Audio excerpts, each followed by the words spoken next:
CBS Radio Mystery Theater presents...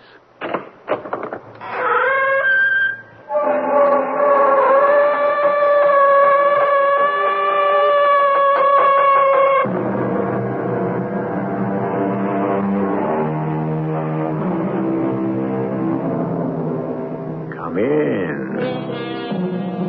Welcome. I'm E.G. Marshall. We are a nest of singing birds, said Mr. Samuel Johnson. True. And probably all of our chatter and clamor means no more than the scolding of magpies, the rasping of ravens, and the jabbering of jays. And whether our voices speak in the limpid melodies of the nightingale or the hoarse croaking of the crow, it little matters. All is soon swiftly borne away and lost in the wind. Accused! I accuse you, Edith Carlisle, of murder! Don't start the car, Rodriguez. I want to listen to this agitator. You, Mr. Carlisle, are a murderer! And you, my friend, belong in an asylum. I warn you, Mr. Carlisle. Change your ways, Or what? or tomorrow morning may find you in another world.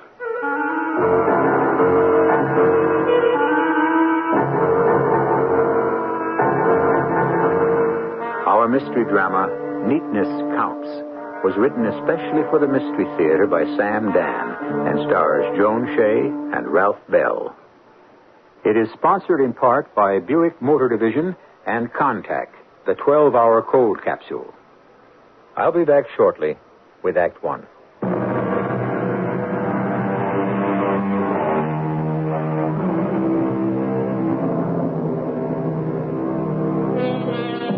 Those who are merely rich seem to have fallen by the wayside. Today, only the fabulously rich can maintain magnificent mansions, staffed, it would appear, by an unlimited number of domestics. Yes, there are quite a few people with money. But how many live as if this were still the Gilded Age, when the men who gouged and hacked out their fortunes really enjoyed their wealth and considered themselves an elite, and didn't feel ashamed of their riches? One such we're about to meet, and his name is Aeneas Carlisle. And what an unreconstructed old sinner he is. You wish to see me this morning, sir?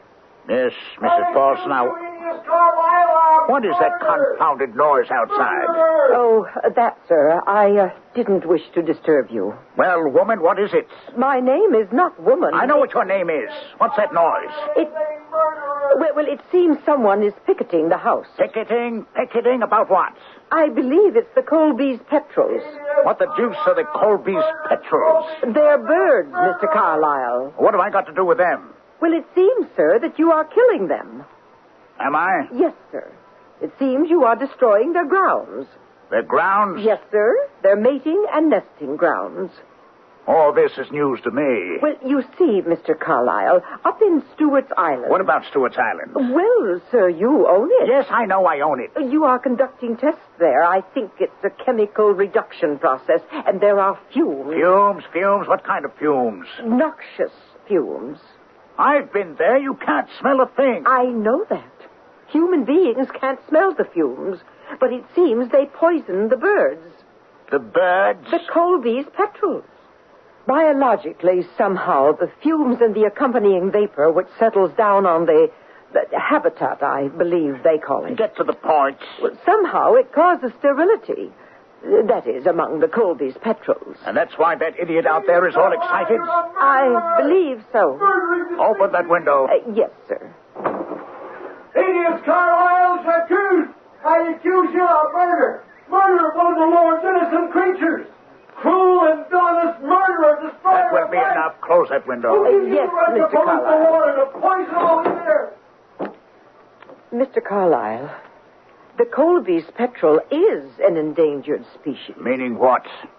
Meaning nothing. Now, what did I want to see you about? Oh, yes. I don't like the flower beds around the sides of the house. Sir, it's difficult to what? To maintain flowers in the city. It is? Yes, sir. What with the soot and the grime, the dust-laden atmosphere... Those flowers have no life, no color. They're a sorry excuse for blossoms. I want you to fire Judson. Fire Judson? He's the gardener. It's his fault. But he's an old man, sir. Which probably accounts for it. He's no longer fit to do a day's work. But, sir, Judson grew old in your service. He's been paid for it. He's only been getting... He's been getting what he's worth. Had he been able to earn more elsewhere, he'd have gone there. You're letting him go, sir? But does that mean you intend to pension him off? Why on earth should I do that? Well, he's worked here for almost 50 years, starting in your father's time. Was an agreement ever made that he would receive a pension? No, but it was understood. Understood by whom? Well, the man has very little money. He should have developed the habit of thrift. In his family, sir, there have been some very long and expensive illness.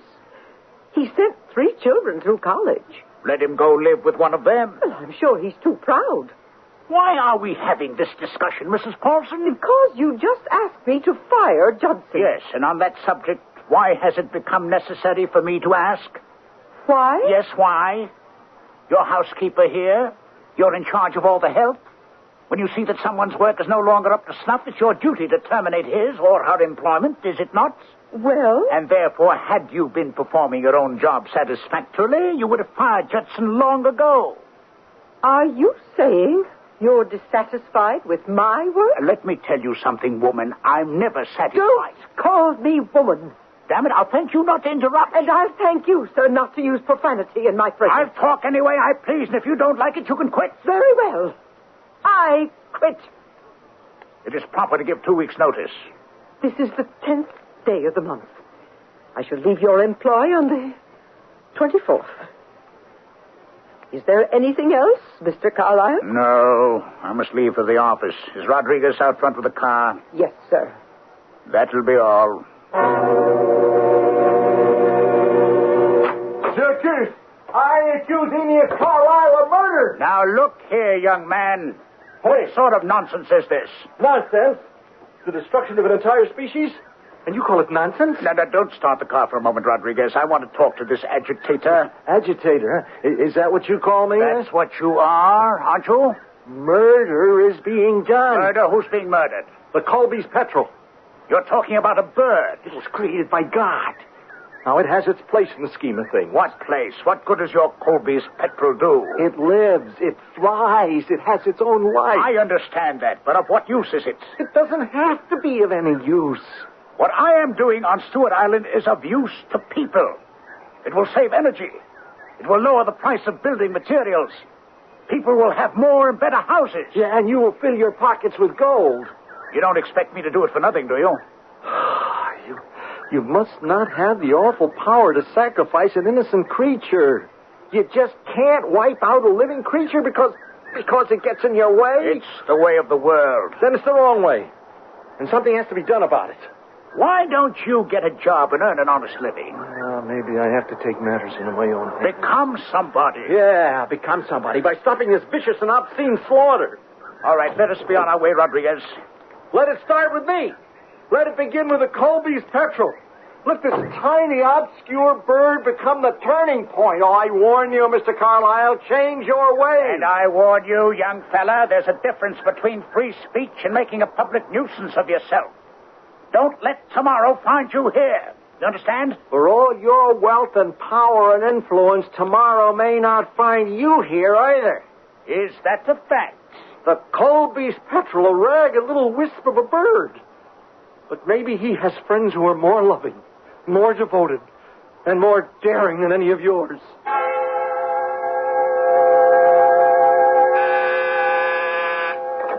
Yes? How's Mr. Bowers? Mr. John Jacob Bowers, eh? He doesn't need an appointment. Send him in. Well, the early bird gets the worm. Where were you, Mr. John Jacob Bowers, the day the teacher taught that in school? Playing hooky? A pity. Well, J.J., come in.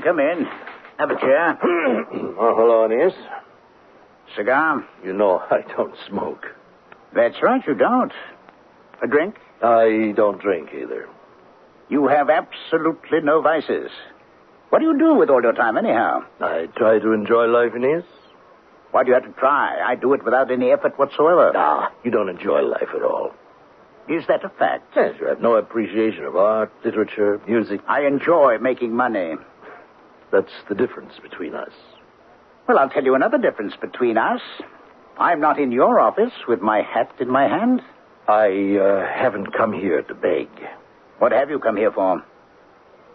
To see if we could have a reasonable discussion. Have you ever found me unreasonable? You drive a hard bargain.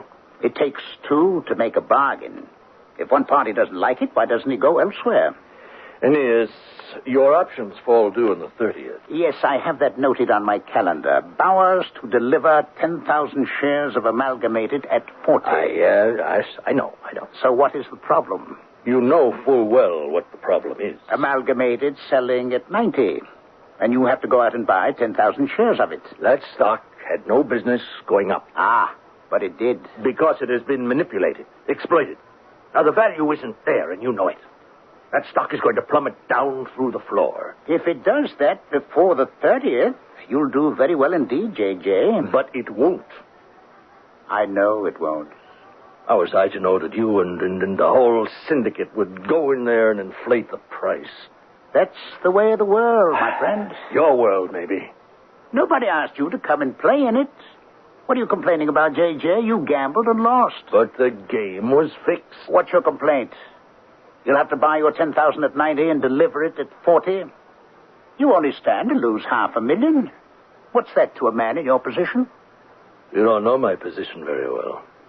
Oh, now, don't plead poverty. I simply can't raise that much money all at once. Then do you want to ruin me? I can. I have a right to. But I don't want to. Still, you're going to do it. The option. I could tear it up right now. But you won't. I might. You know that painting of yours? I will never sell it. I want it. Why do you want it? I like it. Let me have it. And you're out from under. But it isn't worth $500,000. I know. But I like it. It's valuable. It's a Duquesne, but it'll never be worth $500,000. I like it. I swore I would never let it go. Then I shall expect you to deliver 10,000 shares of Amalgamated on the 30th. Incidentally, buy some now. It's going up even more. My wife will never speak to me again if I sell that portrait. You are not selling it. You're giving it away. Why? Why are you doing this? I am a rich man. I can afford to indulge my whims, my fancies. What's the point in having money if you can't enjoy it? Has it ever occurred to you that your enjoyment is based on someone else's misery? Oh, yes, quite often. Shall we draw up the papers? I will release you from your obligation, and you shall present me with Aurora by Duquesne. Well? You win. We both win. You've learned a lesson on how not to sell short. And I've been enriched by a great work of art. Do you know something, Aeneas? One day, somebody is going to put a stop to you. Really? You know something, my friend? That doesn't bother me one bit.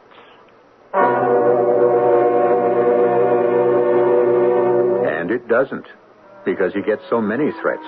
Here, just in one morning alone, he has callously tossed a faithful old retainer into the street.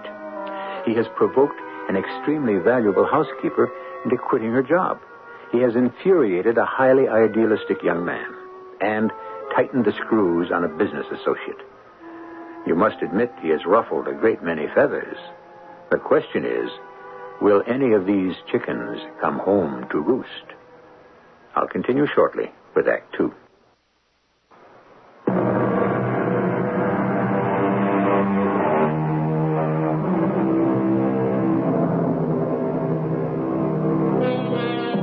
There are those people who have the gift, or is it truly a gift, to live for themselves alone, to place themselves in the center of the universe, to respond to no one's needs but theirs, to constantly sing a song that has but one note, me, to be oblivious to and unconscious of anyone else's hope or want unless it can serve their own purpose. Yes, all of us are born alone and must die alone, But these are people who choose to live alone. Do you have your market list, Joanna? Well, it's here somewhere. Now, really, Joanna, you must learn to be more efficient. Why? Look at you, Harriet. Could any human being be more efficient than you? And where did it get you? I have to go over your bills. Oh, you're a fool. To quit your job over an old reprobate like Judson the gardener. That isn't the point. Well, what are you going to do now? Get another job. How many jobs like this do you think are left in the world? Oh, come on, why don't you talk with Mr. Carlyle? He needs you. He doesn't need anybody. Oh, look, he don't want to go through the time and trouble to break in a new housekeeper and all, so why don't I could talk to him, but I won't. You won't? Why not? You could get your job back. I don't want it. I don't get it. Tell me why. Well, it's intensely personal, Joanna, and completely private. Oh, yeah? I've known Mr. Carlyle for 20 years. Hey, has it been that long? Oh, sure. We came here the same week. I knew he was a man who drove a hard bargain. I knew he was strict and demanding. But until this morning, I never knew he was cruel. And the one thing I cannot live with is cruelty. I can't accept that in a man. So, what's the man's personality to you? After all, you're his housekeeper. You're not his wife. Oh, I see. I see it all now. What do you see? You're in love with him. Oh, that's ridiculous. Oh, sure, it's ridiculous. It's crazy. But it's true. It is true, isn't it? Oh, you poor kid. I am not a kid. I'm 48 years old. Oh, everybody who's in love is a kid. The whole thing is a business for kids. So where do you come off to be in love with Aeneas Carlyle? Oh, that's a stupid question. I couldn't help it. Well, when did it begin? The day I came to work here. Oh, wow. You sure kept it to yourself. I had no business falling in love with him. Yeah.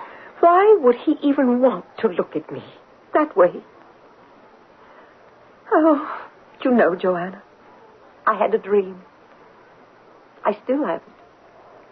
I do everything so well. I take care of his house so expertly. I guess that's the word. Well, it sure is, because you sure do. And in my dream, listen to how foolish a woman can be. I suddenly, one day when we're talking about anything, some routine housekeeping matter, do you follow me? I might even be ahead of you. For instance, I might be saying, Mr. Carlyle, we will have to spend $160 for a new vacuum cleaner. Oh, get to the good part, will you? And suddenly he'll look at me and he'll say, Yes. Harriet. For the first time, he'll say, Harriet, I love you. It will suddenly have occurred to him.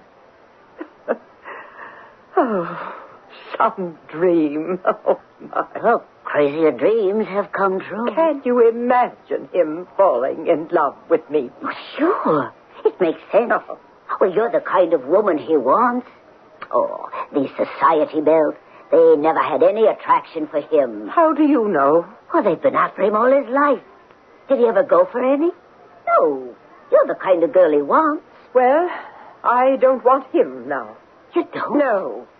Not when I realize he has this streak of cruelty. Well, I heard that fight you had with him. Do you know why you yelled at each other like that? What are you trying to say? Well, it was the way you make love. Oh, you're crazy. Well, you're always having those arguments. He calls you woman. Why? Because he's arrogant, insensitive. No. Because it gets a rise out of you. You're both so frustrated. You don't know what you're talking about. He just can't admit he's in love with you. And you don't have the courage to tell him you're in love with him. This morning it just got out of control, that's all. Now look, Harry, look, tonight you talk to him. Let him talk to me. He can't. Oh, yes, he's a man without fear when it comes to ruling the world, maybe. But so many guys like him, they're just so scared of women. I can't believe that. Well, you believe it. Now, you talk to him tonight. You'll see. I'm right. Oh, he'll be so happy.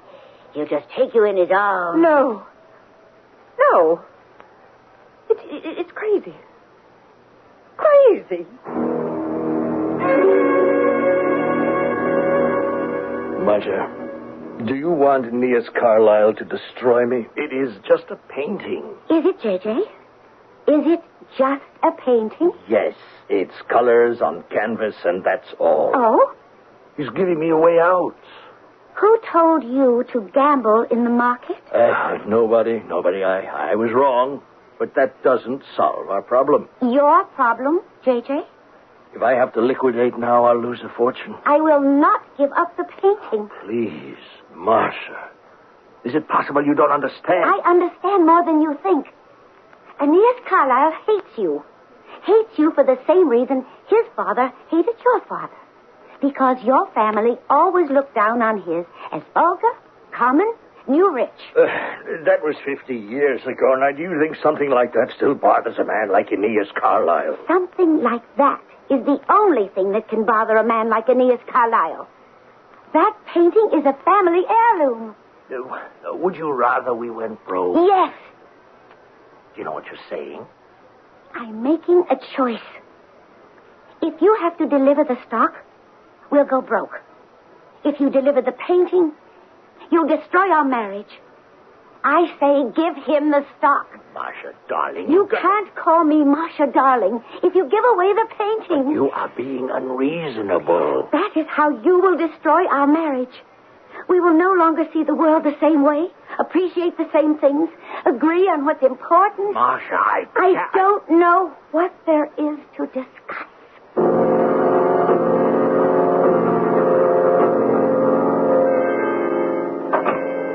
Hey, look who's here. Hello, Papa. So, did you get a job? Well, What a question. A job. I see you still got that sign, the Colby's Petrol. Save the Colby's Petrol. Look, Papa... What's the Colby's Petrol ever do for you? I bust my back, send you through college. For what? For the birds, that's for what. Papa, I'm trying And they ain't even American birds. I figured you wanted to make something out of yourself. Become a somebody. I will become a somebody. Oh, who you kidding? Hector Polisar Jr. I figured my kid could do something with that name. Oh, I will, Papa. Oh, I will. Yeah, sure, you'll become a nut. Understand? A nut, a creep. Listen, I have to save the world. Oh, this is worse than I thought. No, I'm not crazy. I know I can't single-handedly save the world. For a moment, you had me worried. But I can take the first step, Papa. I can be an example. I can inspire others. Yeah? To do what? To stand up and be counted. We got a census bureau. Does that every 10 years. Papa, you want me to be somebody, huh? Well, you just wait. For what? Something I have to do tonight, Papa. What's that? Tomorrow morning, the whole world will know about it.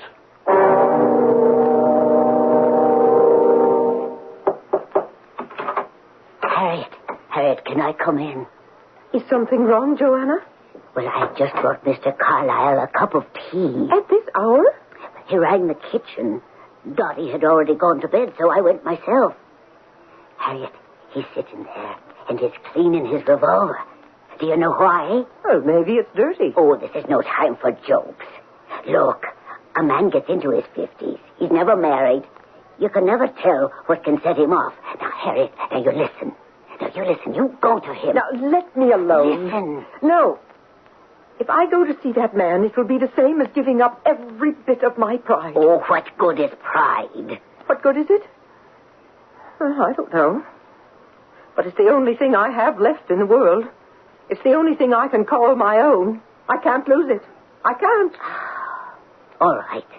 But you say you love him. Well, maybe that's an illusion. Well, why don't you find out? Go to him. Please, Joanna, let me alone. I will.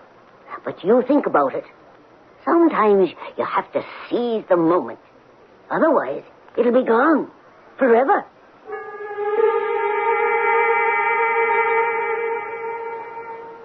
Mr. Carlyle? Yes? I know it's late, But I saw the light from underneath the door of your study, and Well, what is it, Mrs. Paulson? I wondered if I might speak with you. We're speaking? This morning. Yes. This morning, a great deal was said in the heat of anger. Indeed. Well, You were wondering if we could reconsider the matter. Well, The answer, Mrs. Paulson, is no, under no conditions or any circumstances. Is that what you wish to talk about? If so, the discussion is over. Is it? No, I don't think so. Look at me. I come crawling in here on my hands and knees. I discard every ounce of pride and self-respect. No one forced you to. Do you know why? No, and I don't believe I would be interested. What a fool I was. For 20 years, I've been in love with you. Is that a fact? And I permitted myself to dream that you were in love with me. That was remarkably stupid on your part. Is that all you can say to me? No. I can say good night, Mrs. Paulson. I've stripped myself bare. I've cried out to you in pain and in torment. Mrs. Paulson, if I were interested in listening to melodrama, which I'm not, I would go into the theater. I am not asking you to do anything. All right. I was a fool. I realize I can't work here anymore. But isn't there one kind word you can give me? Isn't there even an ounce of pity in you? Does nothing reach you? Does nothing touch your heart? Nothing within your power. Oh, but you're wrong. There is. Right here. Put that revolver down. Now I can touch your heart. Put it down. You're a fool. Don't move. It won't help you. You moron. Look what you made me do. A tear could help you. You idiots. You made me turn over this vase. A tear? If only you could shed a tear. You made me spill water all over these papers. Show me that you can shed a tear and I'll spare your life. You're crazy. You see it. You read your death in my eyes. Please, save yourself. Shed a tear. A single tear. You can't. Very well. Let me touch your heart. This way.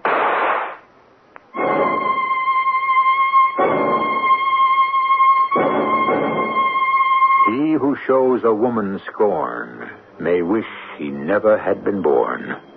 And who will argue with the poet on that one? A sympathetic character Mr. Aeneas Carlyle may not have been. Lovable, he certainly never was. But did he really deserve the end fate had ordained for him? Well, this is a judgment that I leave for others to make. All I can do is return here shortly with Act 3, at which time justice either will or will not triumph.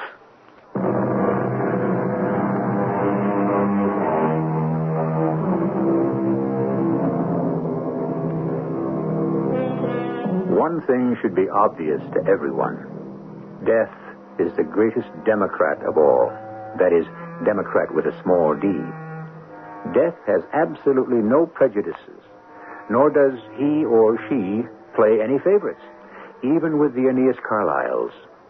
Yes, Aeneas Carlyle has held the world, as they say, in fear and trembling, and yet, when his time came, death took him by the hand, just like everyone else. I suppose that was the thing he found hardest to accept. However, since he is gone, we are no longer concerned with him. We must now consider the living. Harriet, wake up. Huh? Harriet, wake up. It's Mr. Carlyle. He's dead. He's dead? I was going downstairs to stop breakfast. I passed by the study. The door was open. I could see him. His head was on the desk, and he was dead. Oh, he was wearing his smoking jacket, and right over his heart, there was this big red stain. Oh, it was blood, Harriet. What are we going to do? Do? Why, there's only one thing we can do. Call the police. I'm Lieutenant Rienzo, homicide. Yes, Lieutenant. You're the housekeeper, Mrs. Paulson? That is correct. I'll need your help. Now, who found the body? I did. Who are you? Joanna Stiles. I'm the cook. All right. Tell me about it. Well, it was 6 in the morning. I was walking past the study on my way to the kitchen, and I saw him laying there. Did you touch anything? Oh, no, sir. You sure? Oh, absolutely sure. I know better than that. Did you see or hear anything during the night? Oh, no, sir. Did you, Mrs. Paulson? No, sir. Do either of you know anyone who might have had a motive for killing him? Oh, no, sir. How about you, Mrs. Paulson? No, sir. A shot was fired in this room, and nobody in the rest of the house heard it, huh?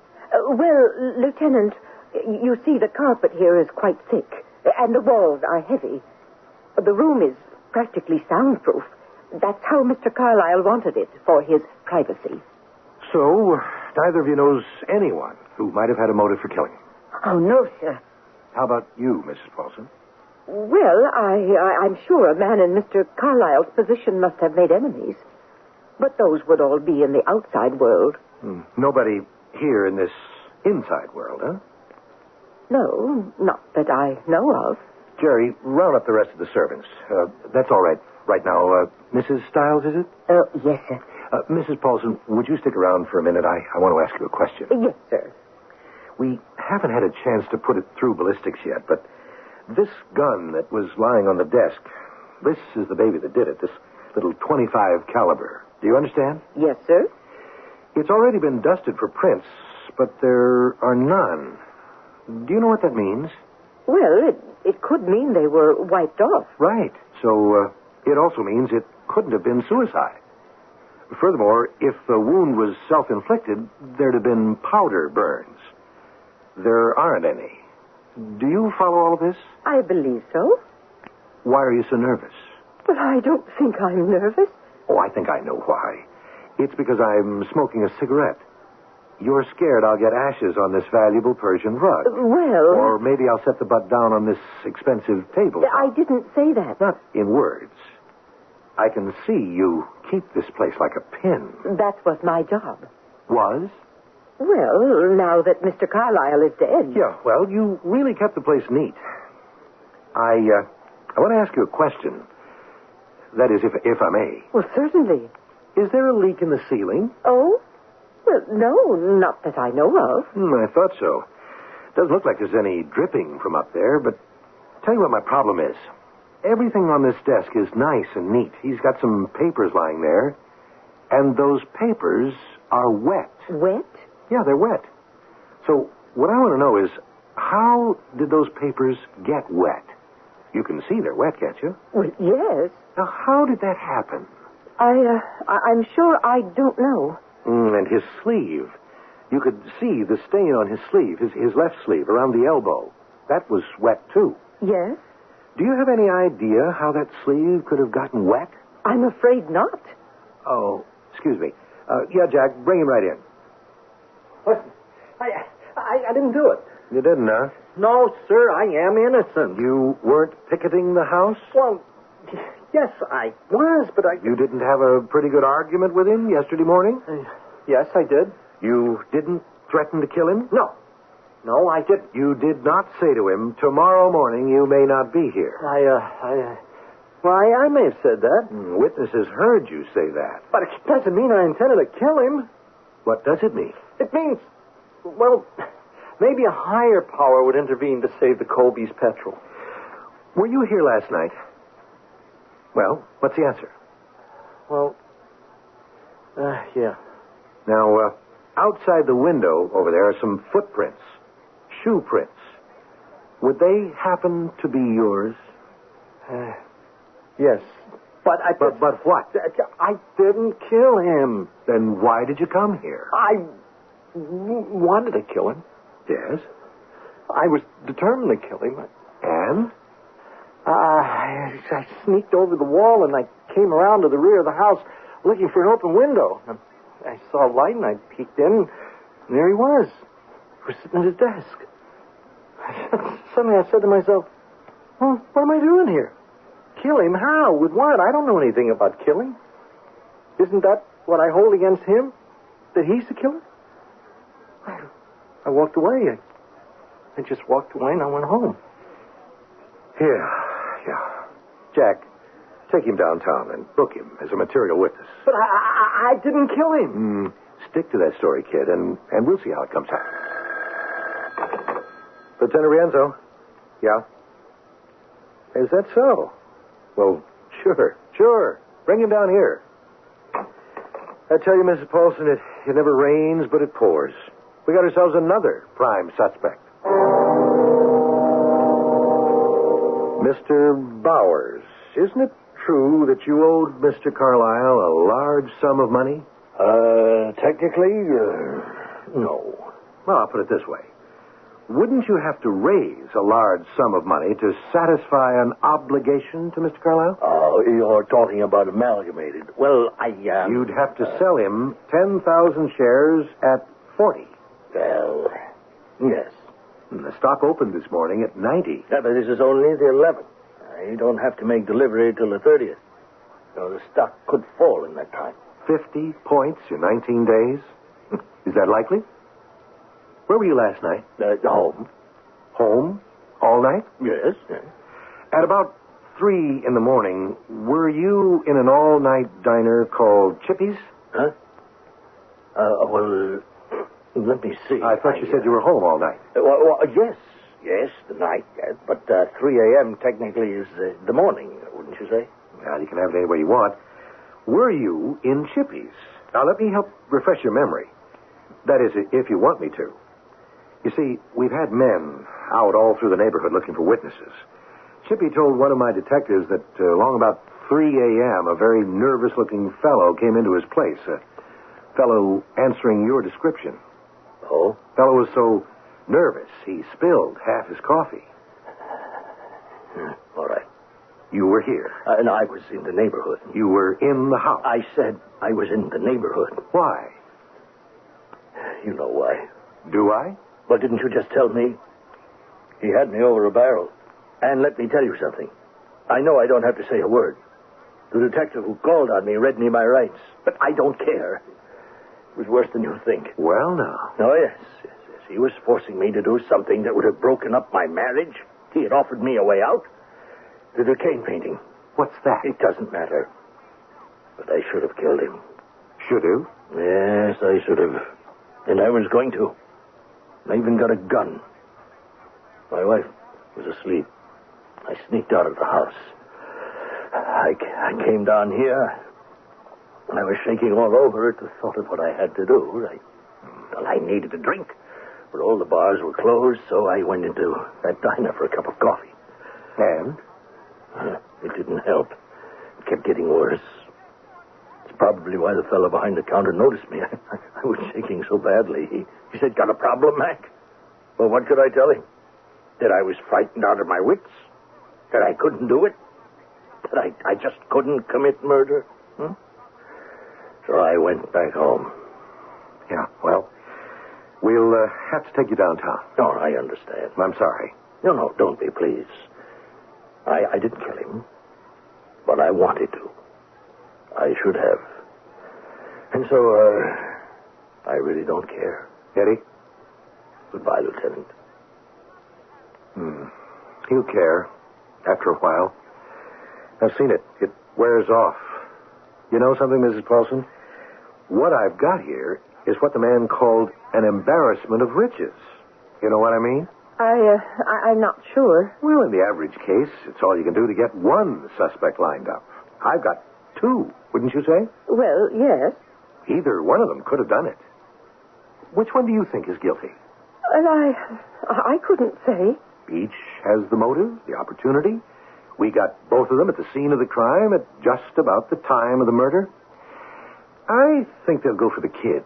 Mr. Pulsar? Yeah, it's not right. It isn't fair, but, well, that's how it goes. You know what I'm talking about? No. He's a scruffy, wild-eyed kid. He's got long hair. Oh, so many nice young men have long hair these days. Yeah, but on him, it don't look so good.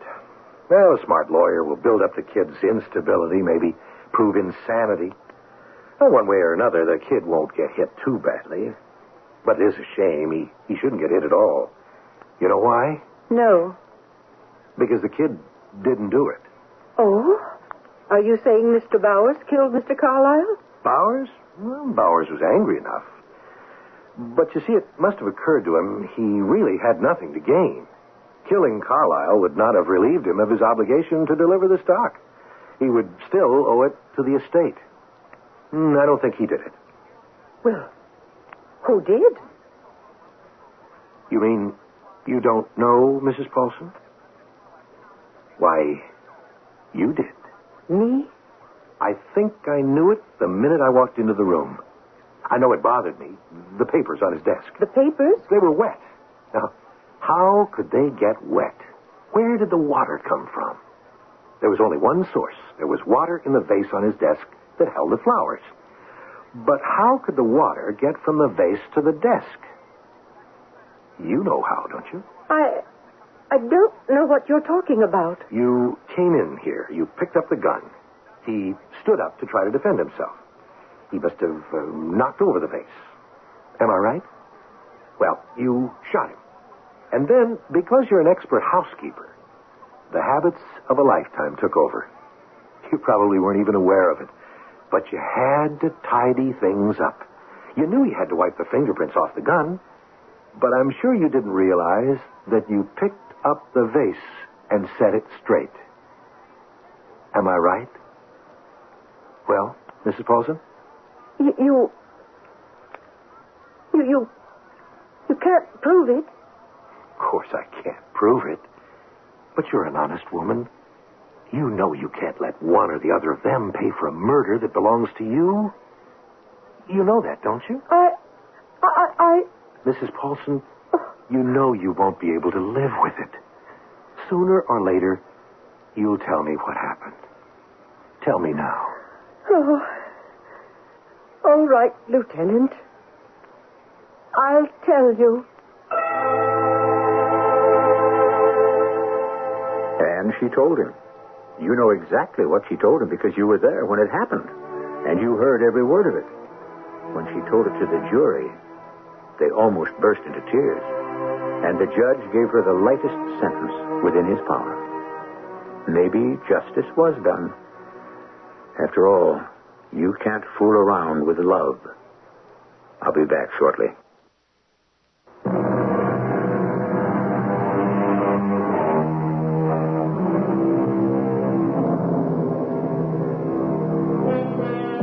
Who killed Aeneas Carlyle?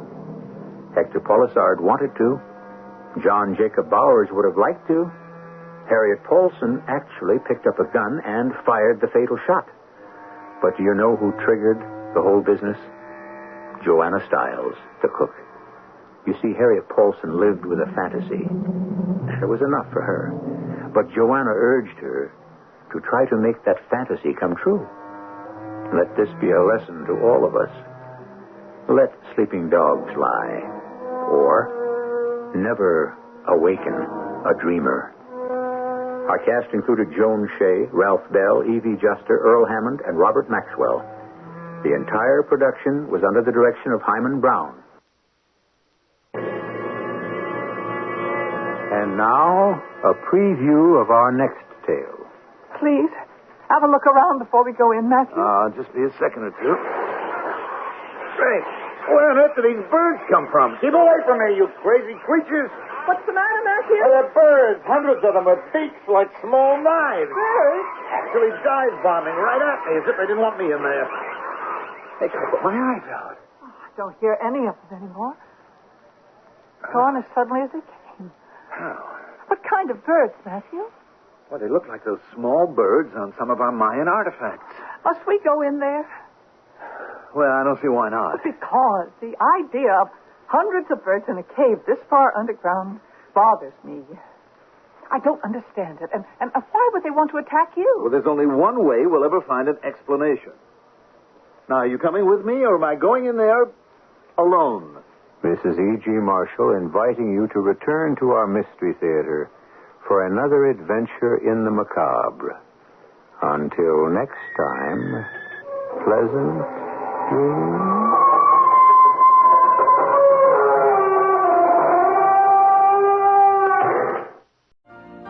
You've been listening to the OTR Gold Network. Find more classic radio at otrgold.com.